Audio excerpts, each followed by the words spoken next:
Saludos mis queridos hermanos y hermanas en Jesucristo, que el Señor les bendiga y les guarde. Les saluda a su hermano en Jesucristo, Carlos de Afren, predicador cristiano católico. Les doy la bienvenida a este compartir de la palabra del Señor. Hoy vamos a hablar acerca de los 7 sacramentos de nuestra Santa Madre Iglesia Católica, el cuerpo de Jesucristo. Bien,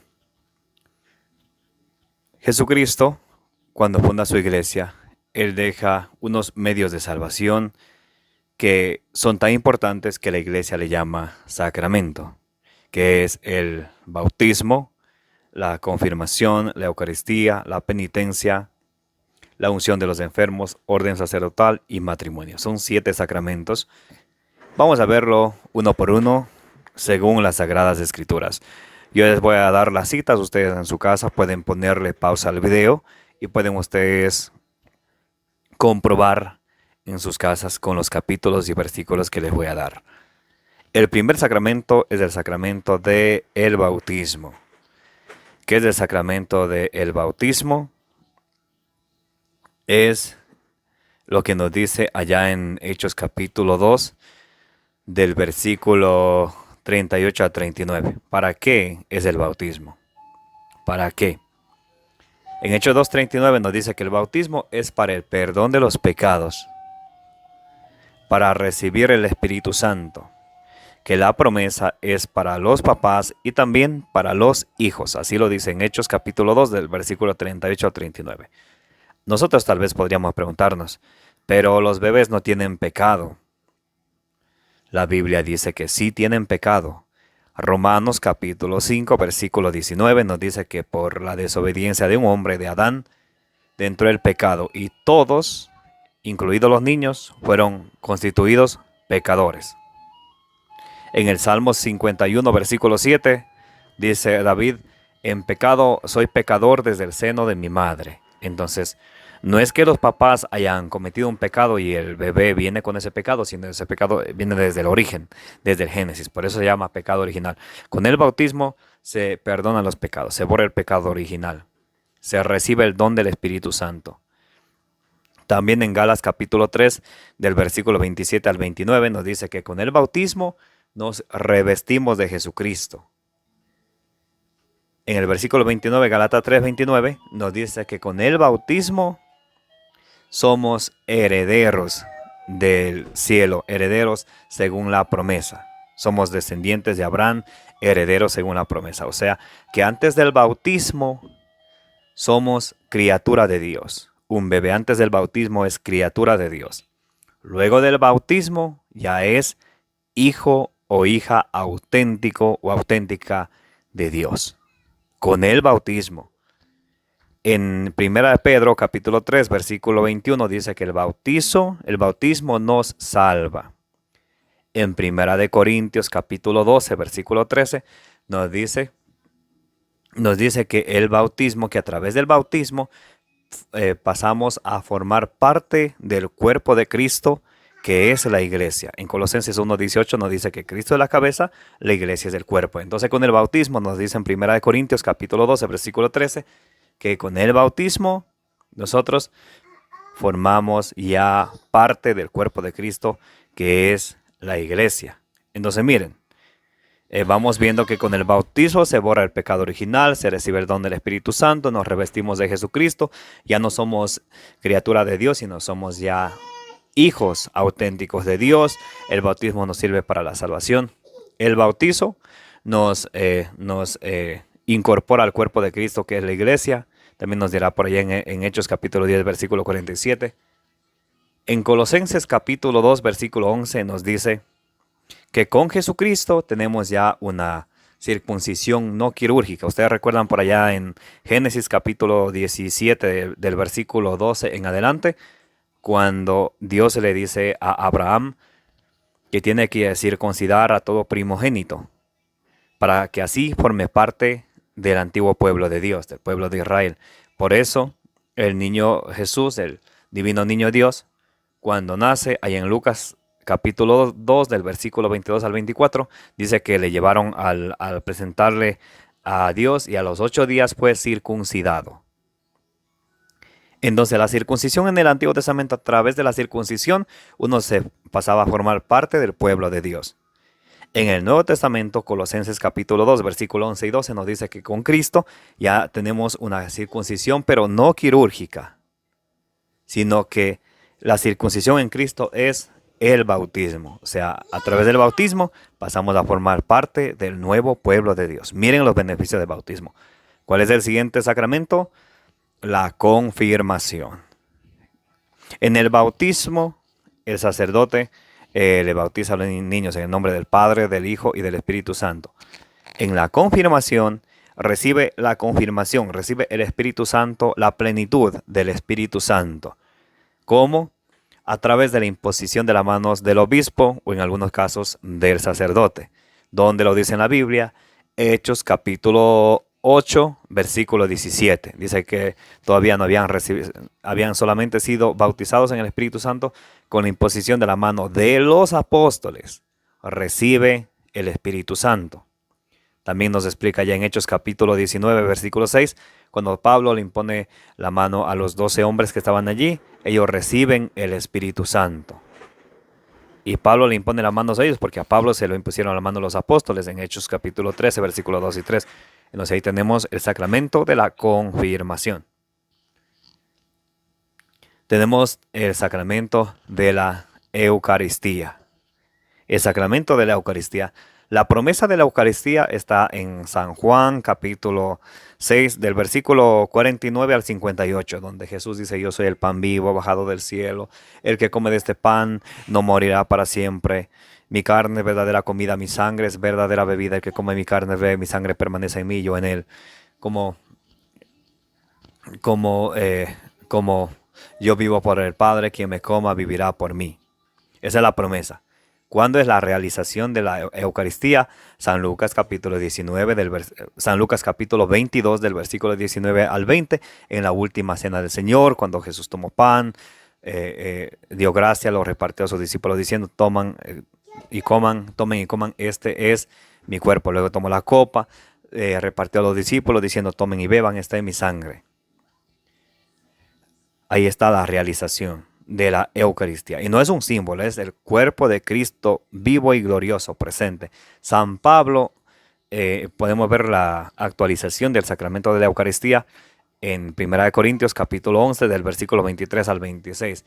Dice San Pablo: yo recibí del Señor, porque recibió a través de la tradición, a través de lo que él aprendió de los apóstoles.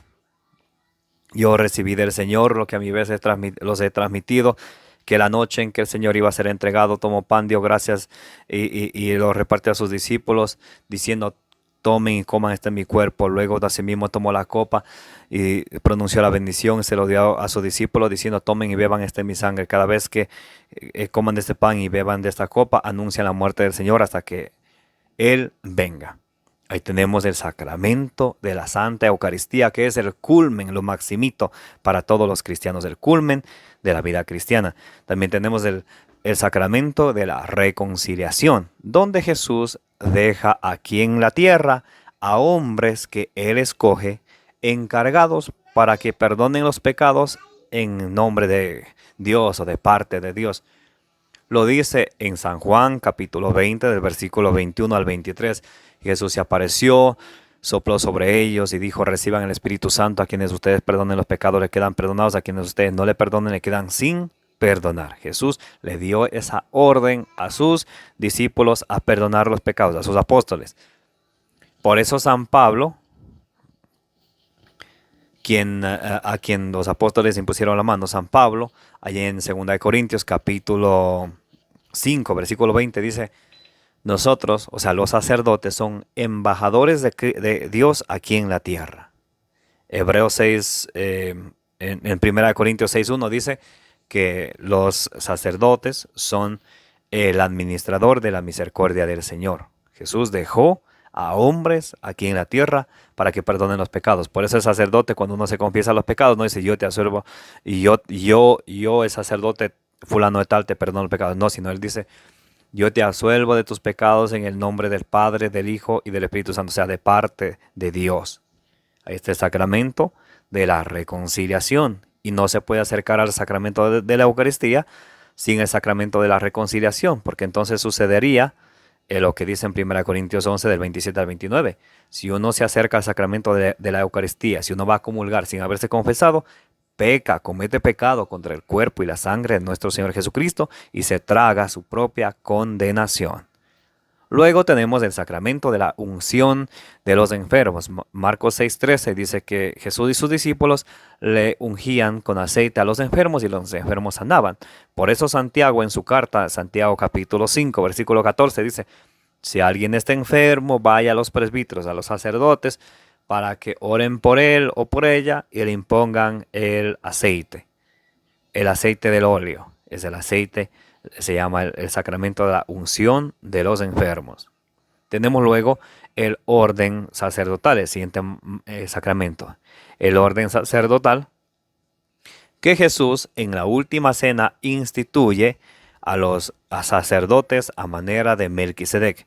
En Génesis capítulo 14, versículo 18, el sacerdote de Dios Altísimo, Melquisedec, ofrecía pan y vino. Jesús en la última cena, él ofrece pan y vino y le da esa orden a sus apóstoles que estaban ahí. Hagan esto en memoria mía. O sea, tienen que hacer. Ahora, en el Nuevo Testamento, Jesús no elimina el sacerdocio de ninguna manera. Podemos ver allá en Hebreos capítulo 7, versículo 11 y 12, que Jesús no elimina, sino cambia. En el Antiguo Testamento había los sacerdotes a manera de Leví y a manera de Aarón. En el Nuevo Testamento, desde la última cena para acá adelante, el Señor Jesucristo cambia ese sacerdocio a manera de Leví, a manera de Aarón, porque ellos ofrecían, ustedes pueden leer por ahí en Levítico 5. Bueno, todo el libro de Levítico nos habla de los sacerdotes. Ellos ofrecían sacrificios por el pecado del pueblo, sangre de animales, de toros, de animales. Los sacerdotes que Jesús instituye en la última cena del Nuevo Testamento a manera de Melquisedec ofrecen un solo sacrificio que es el cuerpo y la sangre de nuestro Señor Jesucristo. Por eso dice en Hebreos 10:9, aquí estoy para hacer tu voluntad. Quita lo primero, o sea, quita lo primero, el sacerdocio que había en el Antiguo Testamento para establecer lo segundo, el sacerdocio a manera de Melquisedec. Entonces ahí están los sacerdotes, a quienes tenemos que tenerle un gran respeto. Allá en Levítico 21:8 dice que al sacerdote lo tendrás por santo, porque él ofrece el pan de tu Dios. Santo será para ti, porque yo soy santo, dice Dios. Entonces al sacerdote hay que tenerle un gran respeto. Allá en Eclesiástico capítulo 7, versículo 31 dice que al sacerdote dale su parte de las primicias, dale su parte de lo que a él le corresponde. En Malaquías capítulo 2, versículo 7, dice que al sacerdote hay que respetarlo porque él enseña la ley de Dios. Muy importante eso. Este es el orden sacerdotal. Y el matrimonio. Hebreos, el séptimo sacramento, matrimonio. Hebreos capítulo 13, versículo 4. Tengan en gran respeto el matrimonio, que la unión conyugal sea inmaculada, que a los fornicarios y a los adúlteros los va a juzgar Dios. Entonces el matrimonio ante los ojos de Dios, el único matrimonio válido ante los ojos de Dios es el matrimonio, el sacramento, el santo matrimonio dentro de su una y única iglesia, que es la Iglesia Católica, con el sacerdote que es embajador de Cristo, de testigo que les casa a los novios. Solo ese matrimonio. Alguien puede decirme, yo me casé con el pastor. Esos pastores son falsos apóstoles y ellos no son enviados de Dios. Así que ese matrimonio que ha sido oficiado por un pastor, que es un falso pastor, no sirve a los ojos de Dios. Los que han sido casados con un pastor están viviendo en un pecado mortal de fornicación. Y también fornicación es cualquier persona que se juntan, viven solamente arrejuntados o también casados por el civil. Ese es pecado de fornicación, pecado mortal. El adulterio, cuando dos personas que se casaron por la iglesia se separan y cada quien va buscando una nueva pareja. Eso se llama pecado de adulterio. Por eso dice, tengan el matrimonio en gran respeto, que a los fornicarios y a los adúlteros los juzgará Dios. Ahora, desde el inicio, Génesis 1:27, Dios hizo macho y hembra. Génesis 2:24 dice que el hombre dejará a su padre y a su madre para unirse a su esposa, no a su macho. Muy importante eso.